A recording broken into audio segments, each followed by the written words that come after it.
Well, I'm not talking about voting, sir. I'm talking about, and just to be fair, I think Joe Biden and what Joe Biden has did to African Americans, particularly with the war on drugs, was one of the worst things that actually happened to Black people. Just to put that on the record, he too was a part of that system that I'm talking about. Democrats. I bet you voted for him though. So what did Trump do to put black people in prison? But you all call him racist, but Joe Biden have policies that disproportionately affected black people. I don't know if those racist policies or not, honestly.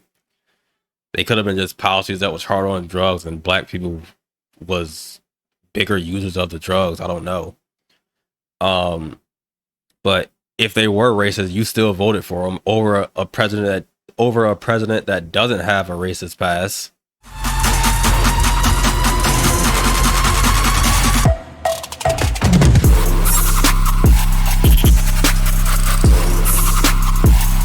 People, and not only for my people now, how are you going to atone for the things you've done to my people? Right. That's it. Right. And this is a guy. They shouldn't be running on what they're going to do for black people, in my opinion. I think they should be running on what are they going to do for America as a whole, and black people, by extension, will get lifted up with the rest of Americans. They don't need to do stuff for black people, in my opinion. Like, why? Like, black people need to stop separating themselves from everybody else all the time. Because, like, do stuff for America. Like under Trump, when the economy was good for all Americans, blacks was better off. Stop doing these racialized policies and stuff. I don't like any of that stuff. Joe Biden, who when he first got into the Senate hung out with segregationists, talked about how well he got along with them, talked about how he didn't want integration because of the jungle.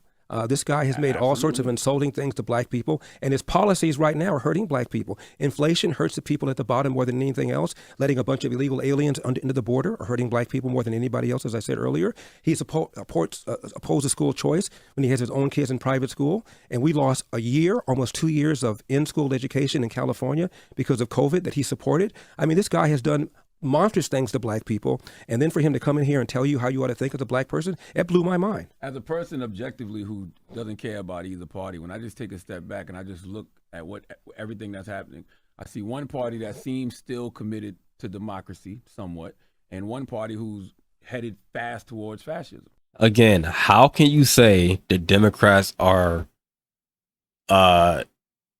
committed to democracy while they're trying to arrest the leading candidate for the opposing party? Like, I wish I was on there. I wish I was on there. But that's an easy argument. I can't bring up all these statistics and stuff like Larry Elder is doing, but I could argue that the Democrats ain't committed to democracy. Like, what the hell are you talking about? To democracy somewhat, and one party who's headed fast towards fascism.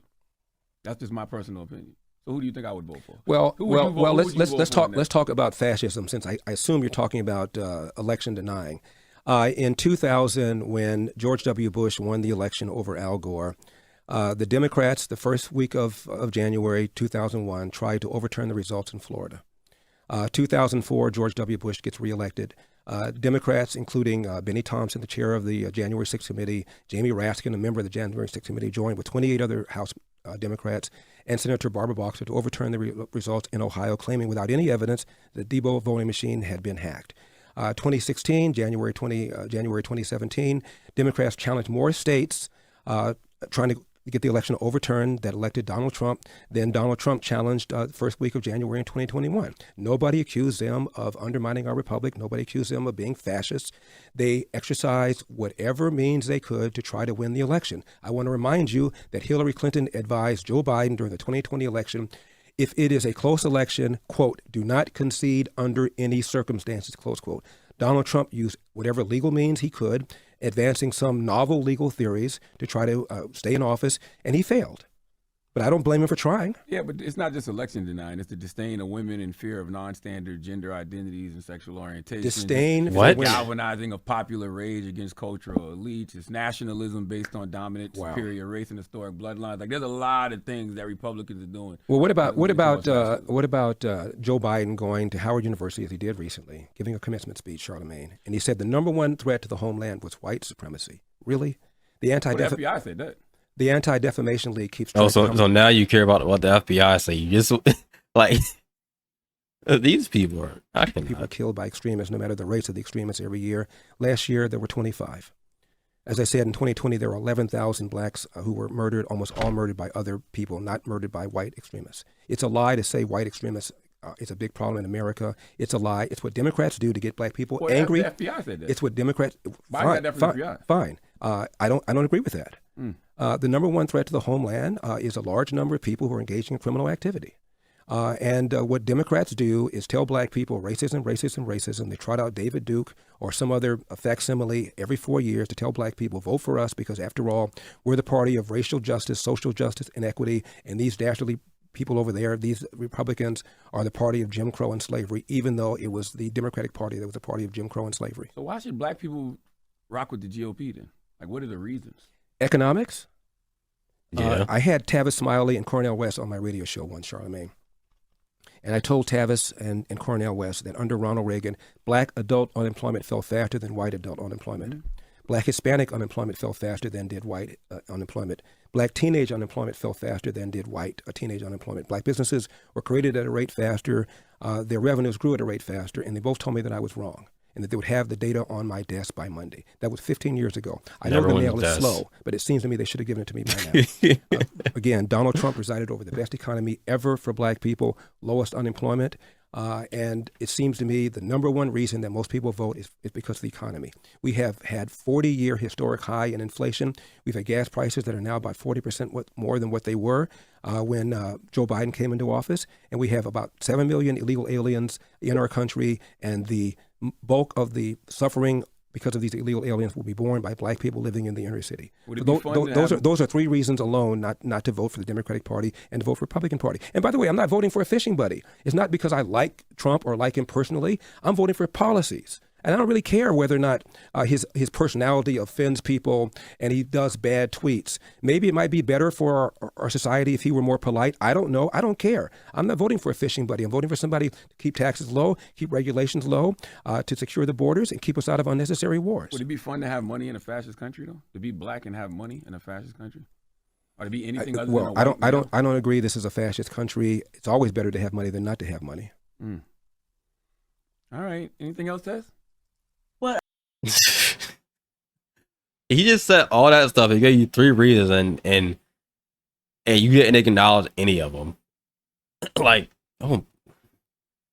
I think the black vote is. I think black people that's gonna wake up and vote for their best interest. I think they're gonna do that on their own. But the majority of black people, I think, you're not gonna get them to vote Republican. Because they're so brainwashed. They've been brainwashed all their lives. And they will not let this racism stuff go. Charlemagne heard all that stuff and he's still on the same stuff he was before Larry Elder walked in the room. And Charlemagne, I would say, is one of the more reasonable people on this show. DJ Envy, this black girl, and the black girl before her, Angela Yee. These people are the bottom of the freaking intellectual pole. Charlemagne is stupid too, but compared to the rest of them, he's more of a reasonable person, in my opinion, on a Breakfast Club. Just a simple question: have the Republicans done anything that you disagree with? Just out of curiosity. They spend too much. He literally, yeah, exactly. He literally said they spend too much. I think he said that multiple times in this interview, at least once before I know. I think taxes are still too high. I think that there are a lot of Republicans that support things like minimum wages. And by the way, Milton Friedman, one of my favorite economists, said the minimum wage is perhaps the most anti-black law in the statute books, close quote. At one time, a black teenager was more likely to have a job than a white teenager until the minimum wage came along and kicked it up and up and up. So there are policies that the Republican Party supports, like minimum wage. Some of them do that I don't like. Also kinds of licensing, unnecessary licensing. I was at an Apple store a few years ago, and this black woman waited on me, and she was very sharp technically. I'm not very technically sharp, and I was very impressed. And I said, have you always been technically sharp? She goes, well, I'm not really. I'm just here because I want to earn enough money to get a license to cut hair. I said, black hair? She said, yes. I said, you don't know how to cut the black hair already? I have barbers in my family. Everybody learned how to cut hair on their own. She said, well, in California, you have to have a license to get, you have to have a license to open up a shop to cut hair. I said, how much does it cost? She said, $5,000. I said, you need to get a $5,000 license to learn how to do something you already know how to do? What is that? So a lot of the rules and regulations. Okay, fair. It's hard to get around them systems, no matter how hard you work. Well, the system applies to both blacks and whites too, but fair enough. Those systems ought to be struck down.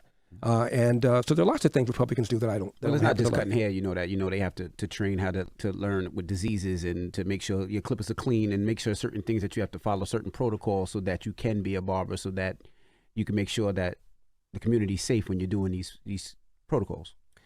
Well, if there weren't government protocols, there'd be other protocols. For example, there's something called the Consumer Reports. That's not government, and it comes out and it talks about cars and what cars are good, what cars are safe. If government didn't do these kinds of things, entrepreneurs would step in and they would have licensing. So there'd be a little sticker on the window when you go to a barber shop, and it would say, "I've been approved by so and so licensing board or organization." Some of it's bullshit. 5,000 is too much, though. But. There are all sorts of things that we would do if the government was not doing them. Do you have a black barber? Yeah, I do. Oh, okay. Just making sure. Actually, I have a black barber for 25, 30 years. He got cancer, and now the person that owns the shop, who is Latina, cuts my hair. Okay.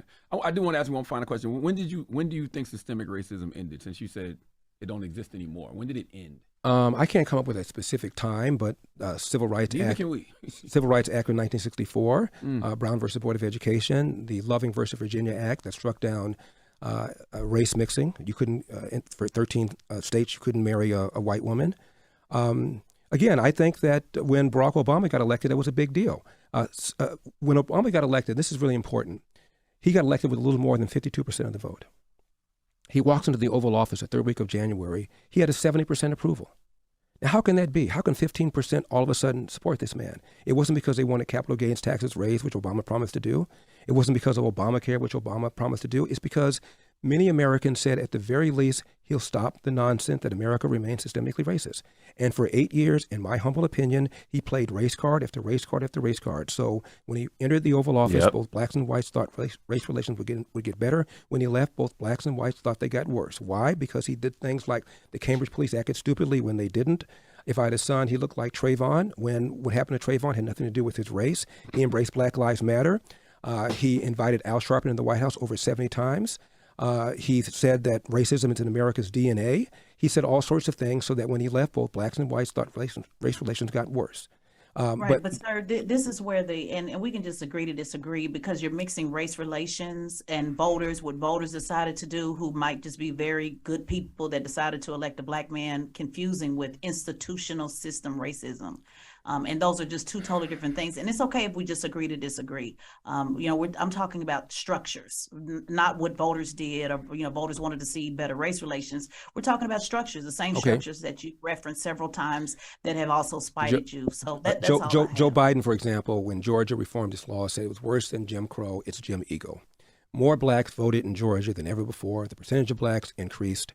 If the structure, how is it that the structure did not stop black people from voting in Georgia?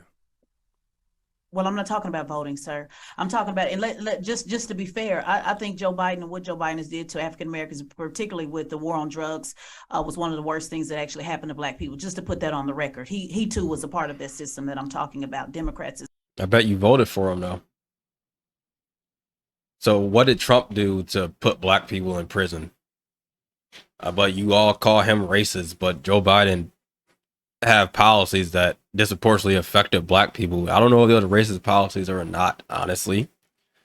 They could have been just policies that was hard on drugs and black people was bigger users of the drugs. I don't know. But if they were racist, you still voted for them over a president that doesn't have a racist past. So it's your fault that these black people, they continue to vote the same way as well. I just try to stay balanced to say that same system applies on both sides. Democrats and Republicans helped with mass incarceration. Joe Biden wrote it. So we have no problem, or I have no problem condemning him as a Democrat for what he's done. I'm just talking about institutions versus relations are just two totally different things. And that's just where we, just disagree with that. And that's okay. Well, we didn't really get into mass incarceration, but most people who are behind bars because they committed a violent crime against somebody else. And often the black people who are behind bars committed a violent crime against another black person. Well, when I'm talking about mass incarceration, I'm not talking about violent crimes. I'm talking about nonviolent crimes, particularly the war on drugs. I was very clear in what I said. I agree with you that I believe that the drug problem should be dealt with as a health problem rather than a criminal justice problem. But most people are not behind bars for using drugs or for dealing drugs. They're behind bars for having committed a violent act against another person. Sure, but that wasn't what I was talking about. I was very clear when I talked about Joe Biden writing the crime bill and mass incarceration with war on drugs to nonviolent offenders. So that's a different conversation. You're weaving the two together. So we just have a disagreement on institutions versus race relations, and that's okay. Well, in order for you to go to jail, you have to commit a crime. If you walk down the street, not always when you're black in America. Well, where are the class action lawsuits, Charlamagne? We have all these black lawyers, many black people. So this is what I mean. They try so hard to victimize themselves. He said not always when you're black. Like a white person never went to jail for something they didn't do. Like, do you really believe that? People have gone to law school.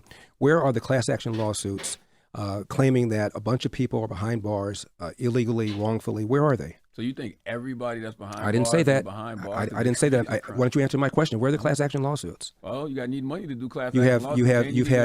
You've had a black. Oh yeah, let me guess. You can't get money in this country either because you black. Meanwhile, your dumbass is a millionaire. General Eric Holder. You had back-to-back black attorneys general, Eric Holder and then Loretta Lynch. Why didn't they release a whole bunch of people who are illegally behind bars? Why didn't they do that? You had a black president. And I criticized them as well, went on record, because actually you're right. He lied and said that he was going to fix the crack cocaine disparity. So I went on record. You're right.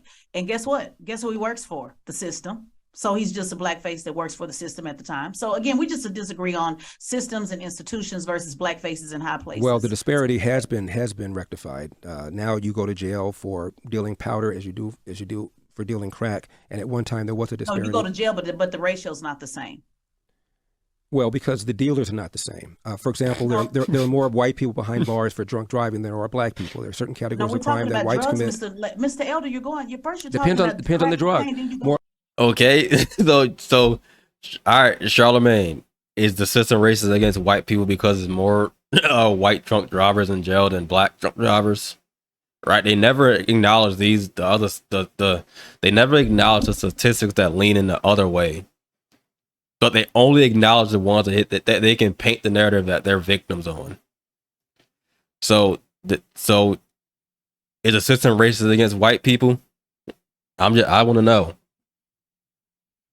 More whites are behind bars for meth than blacks You're just are. going all over the place, sir. We were talking about, it's very clear. You said drugs. It depends on the category of drug. It depends on the category of drugs. More whites are involved in meth than blacks. I gave you the category that I wanted to talk about, and you start talking about drinking. You're just all over the place, Mr. Elder, but it's okay. More blacks are involved in crack cocaine. More whites are involved in powder. More whites are involved in meth than blacks. Depends on the category of the drug you're talking about. And I was talking about a very clear category, and I gave you. I told you where I just criticized the black man who was in charge, and you skipped over that and went right to talking about drunk driving. So again, sir, I have no problem with criticizing black Democrats. We do that. Charlamagne does that all the time. It's just the imbalance of understanding that even black faces in high places, even including yours and Democrats, Republicans, just being fair across the board. That's all. Well, that to me basically is no different than what Joe Biden just did with Charlamagne, which is to tell me as a black person I got to think a certain kind of way, otherwise I'm not black. And I didn't like that either. Well, you just did. I didn't like that either. You just did. You call me a blackface as if I'm supposed to think a certain kind of way. No, I said blackface. I said blackface in high places. I said they're everywhere. You're a blackface. You're in a high place. You're running for president of the United States. That's a high place. You are a blackface, correct? I said so. There's blackface in high places on both sides. So it's just about being fair for me on both sides. I've mentioned I agree with that. I agree with that. Yeah, I mentioned several Democrats that I have a problem with. Several, including Joe Biden. So you don't have to sell us on that. We get that. But I'm still just saying it also happens on the Republican side. That's all. And black conservatives agree with a lot of your messages, Mr. Elder. But when you're not balanced across the board, it just kind of lands flat. That's all. Whose cocaine do you think it was in the White House? Since we're talking about drugs. I have no idea. All I know is that it seems to me it's to be scary that that Secret Service has closed the investigation without identifying a suspect. What other kind of stuff goes in and out of the White House without anybody knowing about it? But I have no idea. I just think it's bizarre that the investigation all of a sudden got closed that fast. And you think criminal charges should be brought against President Biden, right? I think there certainly should be an investigation about the pay-for-play stuff that we're hearing. The IRS whistleblowers are saying that they were told to stand down in their investigation. I think there's a double standard going on, as I said earlier. For example, Donald Trump has been indicted for document possession. There is a special counsel investigating Joe Biden for document possession. But his defenders are saying, well, Joe Biden, unlike Donald Trump, turned over the documents readily when they were found out to have them. And if that's the case, why is the investigation still taking so long? Tell them how they can support your campaign. LarryElder.com. I need $1 from 40,000 individuals, even if you want somebody else to talk about some of the issues that Charlamagne and I have been talking about for the last several minutes. I can get them front and center. So LarryElder.com, $1, 40,000 individuals. I will see you on August 23rd in Milwaukee. All right, it's Larry Elder. It's the Breakfast Club. Good morning. Okay. That was a good interview. I'm glad they had him on there. I mean, the Breakfast Club is, I disagree with pretty much everything that they stand for. But at least they did have him on the show. So you got to give them some credit there. But whenever Republicans come on the show, they're always so damn hostile and like just so nasty. Like when Angela Stanton King went on their show a couple years ago, and quick story, that was actually